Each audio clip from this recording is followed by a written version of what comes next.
Bismillahirrahmanirrahim.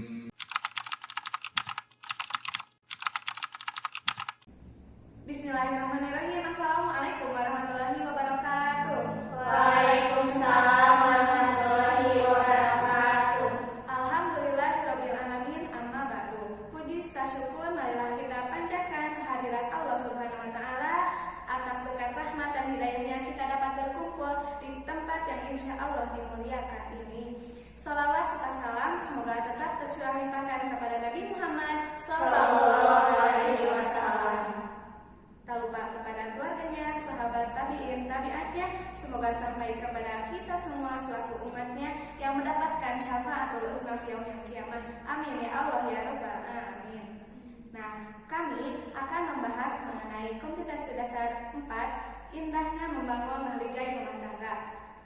Perkenalkan, kami dari kelas 12 AKL 4, nama saya Dea Lidiawati selaku moderator dan pemateri. Nama saya Alila Akuliani sebagai pemateri. Nama saya Ani Sumarni sebagai pemateri. Nama saya Siva Sulistiani sebagai pemateri. Nama saya Yunita Lestari sebagai pemateri. Nama saya Agusti Handayani sebagai pemateri. Nah, untuk presentasi kali ini yang pertama pembukaan, yang kedua penyampaian materi, dan yang terakhir yaitu penutup. Marilah kita mulai presentasi kali ini dengan pembacaan Bismillah bersama-sama. Bismillahirrahmanirrahim. Untuk selanjutnya yaitu tadarus Al-Quran yang akan dilanjutkan oleh Alia Alfiriani. Terima kasih kepada moderator. Di sini saya akan membacakan Quran Surah An-Nahl ayat 72 tentang syariat Allah dalam pernikahan. A'udzubillahi minasyaitonirrajim. Bismillahirrahmanirrahim. Wallahu ja'ala lakum min anfusikum azwajan wa ja'ala lakum min azwajikum banina wa hafadatan wa razaqakum minat thayyibat afabil batili yu'minuna wa bi ni'matillahi hum yakfurun. Shadaqallahul azim. Dari ayat tersebut menguatkan rangsangan bagi orang yang merasa belum cukup agar tidak khawatir karena belum memiliki biaya. Karena dengan pernikahan yang baik dan ikhlas, Allah Subhanahu wa taala akan melapangkan rezeki yang baik dan halal untuk hidup berumah tangga. Terima kasih, saya kembalikan kepada moderator. Terima kasih kepada saudari Alia Alfiriani yang telah melanjutkan ayat suci Al-Quran. Untuk selanjutnya yaitu penyampaian materi yang akan disampaikan oleh Ani Hesti Handayani. Kepadanya dipersilakan. Terima kasih kepada moderator. Di sini saya akan menjelaskan tentang mengevaluasi dan menganalisis ketentuan pernikahan dalam Islam. Pernikahan adalah sunatullah, yaitu sunatullah bagi semua makhluk. Dalam Quran Surat Az-Zariyat ayat 49, dan kami menciptakan makhluk dengan berpasang-pasangan agar mengingat kebesaran Allah Subhanahu wa taala. Islam sangat menganjurkan pernikahan karena dengan pernikahan manusia akan berkembang dan kehidupan manusia akan dilestarikan. Rasulullah Shallallahu alaihi wasallam juga menganjurkan kepada remaja agar segera menikah agar kondisi jiwanya akan sehat.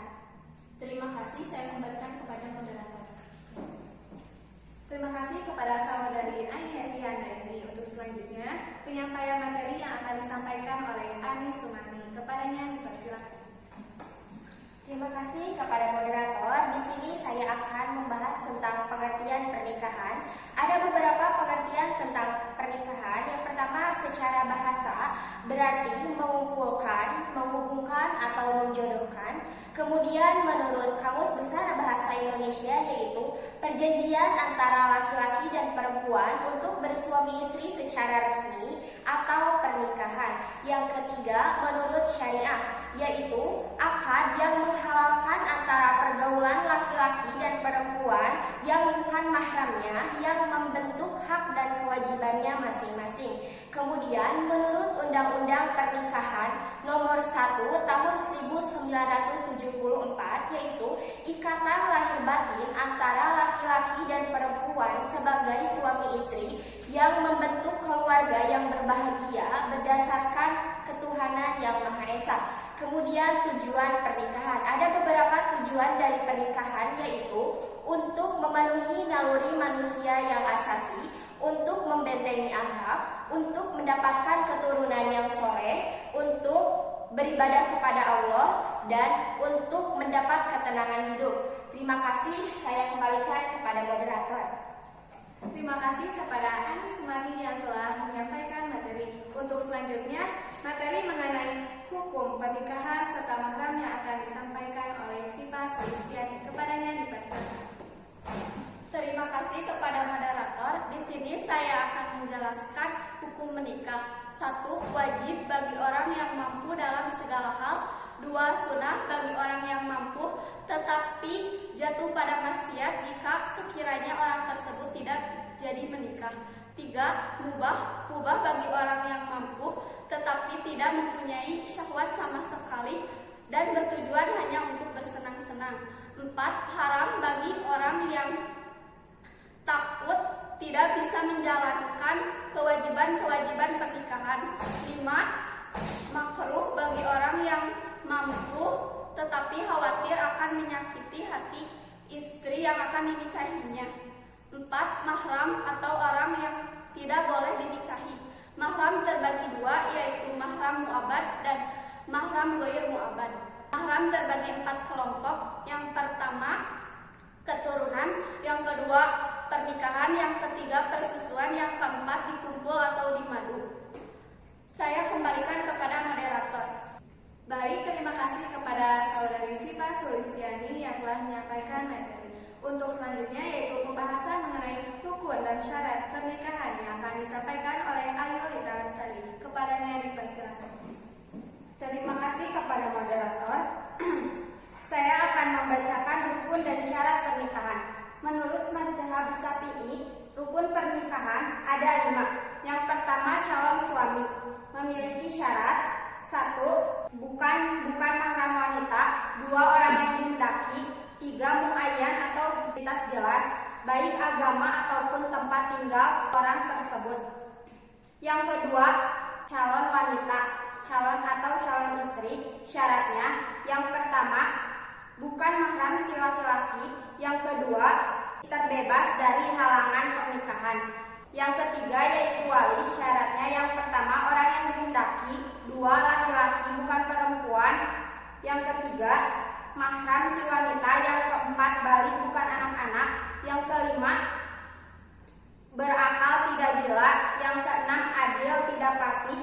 Yang ketujuh, tidak terikat ahli waris lain. Yang kedelapan, tidak buta. Yang kesembilan, tidak berbeda agama. Yang ke-10, merdeka bukan budak. Yang keempat adalah 2 orang saksi. Syaratnya yaitu: yang pertama, berjumlah 2 orang, bukan budak, wanita, tidak fasik. Yang kedua, tidak boleh merangkap sebagai saksi. Yang ketiga, sunnah dalam keadaan rela, tidak terpaksa. Yang kelima, sigah atau ijab qabul. Memiliki syarat: yang pertama, tidak tergantung dengan syarat lain. Yang kedua, terikat dengan waktu tertentu. Yang ketiga, boleh dengan bahasa asing. Yang keempat, dengan menggunakan tahajud. Yang kelima, qabul halus dengan ucapan dan boleh dilakukan sebelum hijab. Terima kasih, saya kembalikan kepada moderator. Baik, terima kasih kepada Saudari Ayu Lita Lestari yang telah menyampaikan materinya. Untuk selanjutnya, penyampaian materi yang akan disampaikan oleh Ani Hesti Handayani. Kepadanya dipersilakan. Terima kasih kepada moderator. Di sini saya akan menjelaskan tentang pernikahan menurut undang-undang. Segala sesuatu yang terjadi kepada penduduk harus dilegalitas kepada pemerintah. Contohnya seperti perkawinan, kelahiran, dan kematian.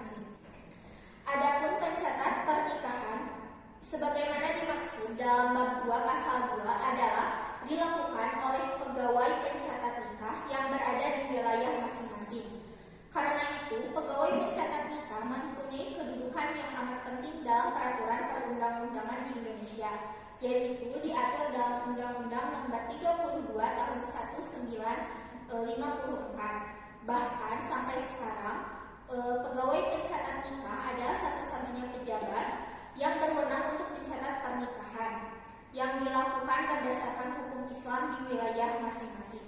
Artinya, siapapun yang ingin melangsungkan pernikahan berada di bawah tanggung jawab pegawai pencatat nikah. Terima kasih, saya kembalikan kepada moderator. Terima kasih kepada saudari Ai Hesti Handayani yang telah menyampaikan materi. Untuk selanjutnya yaitu hikmah dari pernikahan. Yang pertama, terciptanya hubungan antara laki-laki dan perempuan yang bukan mahram dalam janji suci yang halal karena Allah Subhanahu wa Ta'ala. Yang kedua, yaitu mendapatkan keturunan yang sah dari hasil pernikahan. Yang ketiga, terharanya kehormatan antara suami dan istri dari perbuatan zina. Yang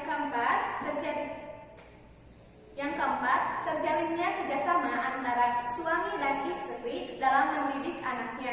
Dan yang terakhir yaitu terjalinnya silaturahmi antara dua keluarga besar, yaitu pihak laki-laki dan pihak perempuan. Nah, mungkin sekian presentasi dari kami. Mohon maaf atas segala kekurangan dan kesalahannya. Billahi taufiq wal hidayah. Wassalamualaikum warahmatullahi wabarakatuh. Waalaikumsalam warahmatullahi wabarakatuh.